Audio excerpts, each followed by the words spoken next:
ang tambalan sa RHTV. At syempre, para sa araw nito, Christopher, alam mo siya, nakausap ko to ng medyo matagal-tagal, last year yata. Ewan ko, parang nakwento ko pa nga on air, how wonderful she is. Ewan ko kung natatandaan mo, parang the day after nung taping namin na yun, kwento ko sa ere, how wonderful she is. Na parang kung gaano katindicious yung kanyang karakter na pinapakita, ganun din kabusilak yung heart. Naku, parang gustong-gusto ko nang makilala ang ating bisita ngayon kung gaano nga ba ka-wonderful yung binabanggit ni Nicole tungkol sa ating bisita ngayon. Correct. Siyempre, kaya ko naman sinasabi yan, Christopher, kasi magpapasko na. Kailangan pagpaparinig pala ito. Oo, kailangan magpakabait sa mga tao sa paligid kapag magpapasko na. Pero anyway, ang ating napaka-espesyal na bisita para sa araw na ito, walang iba kundi si Mystica. Hello po. Thank you so much for inviting me here. Of course. Thank you kay Attorney Ton para siya ay nag-invite sa akin. Correct. Alam mo yun si Attorney. I can't believe it's a surprise. Kayo pala ang nandito. Wala akong kaano. Actually, wala akong kaalam. Kung naalala mo lang din, partner, tsaka si Mystica, di ba long time ago din, parang 2003, 2004. Nung nagsa-start pa lang tayo sa radio. Oh, first time tayo nagkaroon ng TV show din sa Channel 9 naman yun. Oh, nag-guest din siya. Naalala ko lang bigla. Split pa ako noon. Oh, correct! Tama. Nagsisplit-split pa siya ng bonggang-bongga nung panahon na yan. Ngayon ba hindi na nagsisplit si Mystica? Sa private na lang. And speaking of private, Kabisyo Christopher, kasama ni Mystica ang kanyang lovey doodles of her life na serious type. Yan. Kailangan Huwag mong aawayin yan, Christopher. Baka. Pag inawa ko pa, kalmutin ako ni Mystica eh. Wala na akong kuko. Oo, umiksi na nga, in fairness. Nag-iba na kasi Mystica ngayon. Oo, iba na eh. Sige, kasama ni Mystica of course ang kanyang lovey doodles na si Troy. Pero mamaya natin usisahin yung kanilang love life. Gusto kong mag-start sa bakit iba na yung Mystica noong 2003 na nakilala namin ni Chris na nagsisplit sa ngayon. Ayan. Well, kasi po, nung bumalik ako dito sa Pilipinas, iba na kasi yung layunin ko. Hindi na talaga yung manggulo sa showbiz. Yan. Pero hindi na talaga nagugulo pa rin. Pero sabi ko, hindi pa rin maiwasan yung magsuot ako ng wig, ng head. Kasi Mystica pa rin ako. Correct, character mo yan. Yes, and I owe that to my audience o kaya mga fans ko. Diba? Tsaka ayaw namin ng Mystica na hindi colored ang hair at hindi ma-arty-arty. Tama. Doon ka kasi nakilala. Opo.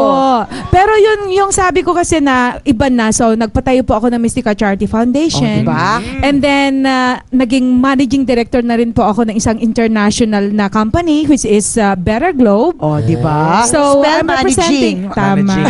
So, I'm representing Philippines at saka Asia. So, ganun. Diba? Not just the Philippines but also Asia. Opo. So, ngayon, hindi naman pwedeng nakikipag-away ulit ako sa showbiz. Nag-split lagi. Sa private na lang. Private show.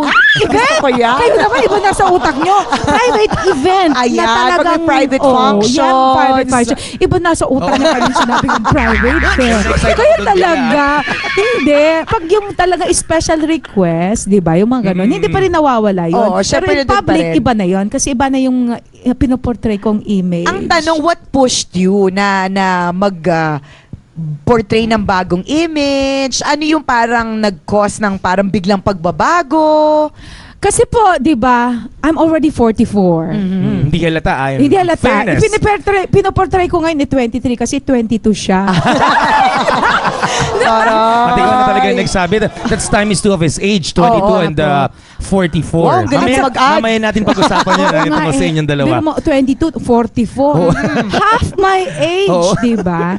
So, I mean, siguro yung 5 years na showbiz life ko dito, tama na yon yung ganong image. So pagbalik ko dito, sabi ko, kung may mga roles naman na ibibigay sa akin pero medyo medyo level na ng edad ko.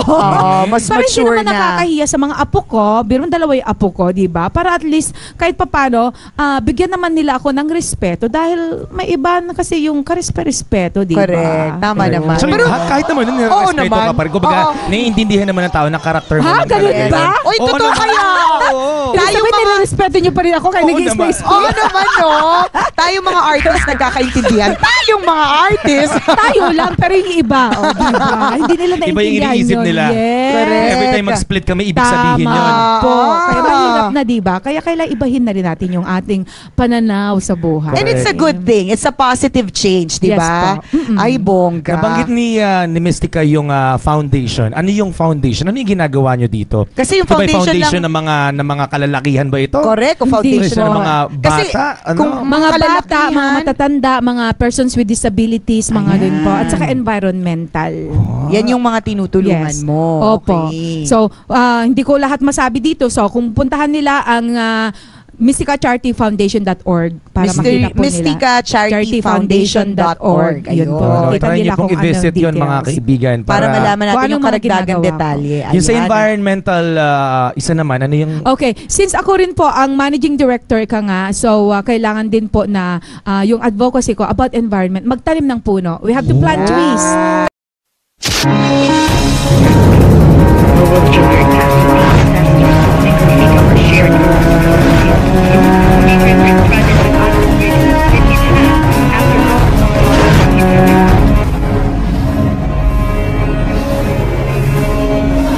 Better Globe is all about putting the green back in our environment while helping lives get better.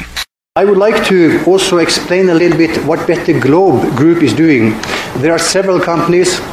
Some is in Norway, and some will be in Kenya, Uganda, in Tanzania, Sudan, and Ethiopia, which are the 5 countries in East Africa which we are going to work on in the years to come. We have huge goals, and we're going to break world records.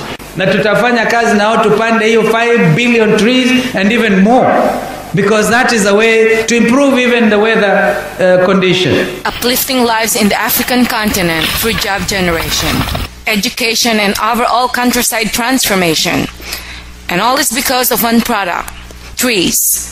Philippine personality and lifestyle philanthropist Mystica, with the blessing of Better Globe CEO Rena Solberg, has taken up the company's vision and cause and aptly named the movement Better Globe, Better Philippines.